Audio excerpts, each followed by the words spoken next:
I'm Tyler Jackson of Play Sheet Sports, and I am at Wyoming East today, hosted by Ryan Davidson, head coach of the Wyoming East Lady Warriors. Ryan, thank you guys for having me down today. Oh, it's always good to have you here, buddy. So let's go ahead and get into it. To quote Taylor Swift, "You're only as hot as your last hit." You guys, in the midst of a dynasty, you had won three of the last four last year. I think you guys exited the quarterfinal round, which was the first time the program's done that in I think 20 years. So a different outlook after graduating a good group of kids. You guys have been practicing for a couple weeks. I think you're 8 days away from tip off right now. So, what are your initial thoughts and feelings about this team? I really like this group. I think they're a really good group of kids. They work hard. Um, I've said it a couple of times. I really don't know what we're going to be yet. I just know we're a group that works hard, is about the right thing, seems to put one day on top of another day, and doesn't look too far ahead. And I like that about this group. Now, you guys are replacing some really good players. Katie Blackburn was a 4-year starter for you. Played on two state title games. Scored a lot of points. I think has a single game scoring record. Just multi-time first team All Stater, and some other players that were good role players. Olivia Monroe, key on the title team as well. Gabby Cameron started a lot of games for you throughout her career. You know, let's start with how you go about kind of replacing some of the production that you got from those kids. Well, I mean, you got some kids that just have to step up. At the end of the day, they've been part of the program, and now it's their turn. These things are cyclical. It's going to cycle, but we've been really fortunate that our cycle's been pretty good. So we're just going to try to put one foot in front of the other. I think that Kendall Lusk, Abby Baker, and Riley Brown are ready to take that next step. Stylistically, how do you think this team will differ a little bit from some of the teams you had in the past? I think we have to value possessions, maybe a little bit more. When you're turning people over 30 times a game, you don't have to value each possession as much. Nobody wants to hear that, but it's true. So I think we have to value the ball, be smart with what we do. Um, and they hear me say it every day in practice. I don't want good shots. I want great shots. There's no shot clock. So why would you take a bad shot? Um, so that's kind of our philosophy this year is we're going to go get people and then make them play us in the half court. We were talking a little bit in the lead up to this. You talked about how fast this team plays, and over the last couple of years, you've had the personnel that I thought they could play fast, but they didn't really necessarily want to play fast. They were a little more comfortable slowing things down. What is it about this group that you feel stands out that hey, like it feels like they can get out and run, and they feel comfortable doing that? I think that, and every group's different, every kid's different. I think this group is more comfortable getting out in the open court and maybe creating some things for other people. They seem to be willing so far to make that extra pass and kind of buy into that whole not a good shot, great shot thing. We want step in shots. Athletically, there's no doubt in my mind we can play fast. It's just as we progress to this thing, is what's best for us. I know you've talked about it. You're going to kind of downplay this year because the expectations seemingly different, but you're always going to be that target. You're always going to get somebody's best shot. It doesn't matter if you're the defending state champs or not. They circle you on that because they see Wyoming East. Over the last 10 years, there's not been a program in Double A, and you can argue in the state that's had the run of success that you guys have had. The consistency. I think you had played in 7 or 8 straight state championship games. That's you're always going to be that. So how do you kind of manage the expectations and tell the kids, yeah, like this is what we are as a program, but kind of just try to play within yourselves. And yeah, I'll be honest with you, it's hard because they all saw those championship runs, and again, I talk about it being cyclical, but it lasted so long. Sometimes kids think that you can put on the uniform and walk out on the floor, that they're going to hand you a championship, and nobody gives you anything. You got to go take it from someone. That's just a fact. And so getting them to understand every single day, and that's where we have to continually tell them, hey, not good shot, great shot. Let's be better today than we were yesterday. Be better tomorrow than we were today. And if we take that approach and one day at a time, I think we'll be okay. I want to kind of get in specifically to Abby. I mean, that's a kid that she started for you for 3 years, well, 2 years. and played some sparingly as a freshman. Really kind of caught her feet whenever you guys won a state championship her freshman year. Got some good playing time.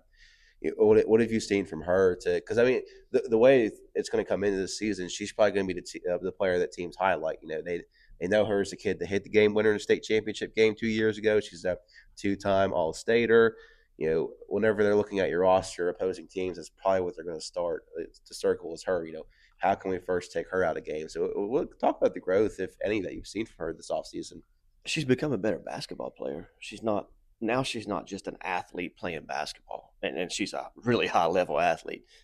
To win a state championship in a high jump after you decide to do it 2 weeks outside of the state tournament, that says a lot. But now she's a really good basketball player. She starts to understand how to play the game and how to make other people around her better. Sorry about that. But so she makes people around her better. She's passing the ball better. She sees the floor now, where in the past I think she got kind of tunnel vision, and that was her job. Get it, score it. That was it, and that just shows the overall growth that she's had. And she's communicating. She talks to her teammates. She's been a really good leader. You've talked about, but usually that first year in your program, because of what you ask of kids to do and what they need to learn, and just the expectations, it's difficult. If a kid transfers over to make a huge impact that first year, and we saw it from Kendall Lusk. She started her sophomore year as she came over, played a lot, but towards the end of the year, like especially in that state championship game, she kind of found her footing more, especially on defense. And Riley was a kid that you saw flashes last year after coming over from West Side, but in a very similar boat. Your head's kind of spinning for those first couple of months. Talk about have you seen any progress from Riley, and what growth have you seen, if any, from her that you feel like translates more to help this team as opposed to what happened last year? I think Riley is significantly better. The game slowed down. She understands who and what she is and what we want from her. And it is hard when you come over here. The expectation first. They think every time you step on the floor here that you're supposed to win a state championship. That's a lot in itself. And then when we get into practices and every single day in practice, it's like a war. That wears on you. And I thought she handled it well, but you can tell that she's a completely different player this year. Also, she's leading right there beside Abby and Kendall. I think she's going to have a big year. I'm really proud of that kid. Yeah, so I mean that senior trio of Kendall and Riley and Abby is kind of going to be what highlights you. But talk to me about some of the complementary players that you expect to make impacts, because there were years where you guys had become so accustomed to getting stars in the sense out of your freshman classes. I mean, you go back to 2020, you had so many freshmen that started that turned into All-Staters, and Abby Russell, and after that, Maddie Clark turned into an All-Stater, and then it just kept going. And then, really as much, it's slowed down. I want to say it's gotten back to normal. It's not normal to have kids like that coming in and immediately start on state championship games as freshmen and sophomores. For your underclassmen, what have you seen from them? And do you anticipate to kind of get a bigger impact from them this year? I do. We got some complimentary players that from last year, Coley Tolliver and Reagan Bauer. They played, but they were role players for that team. They're going to be a big part of what we do this year, and they've both improved tremendously.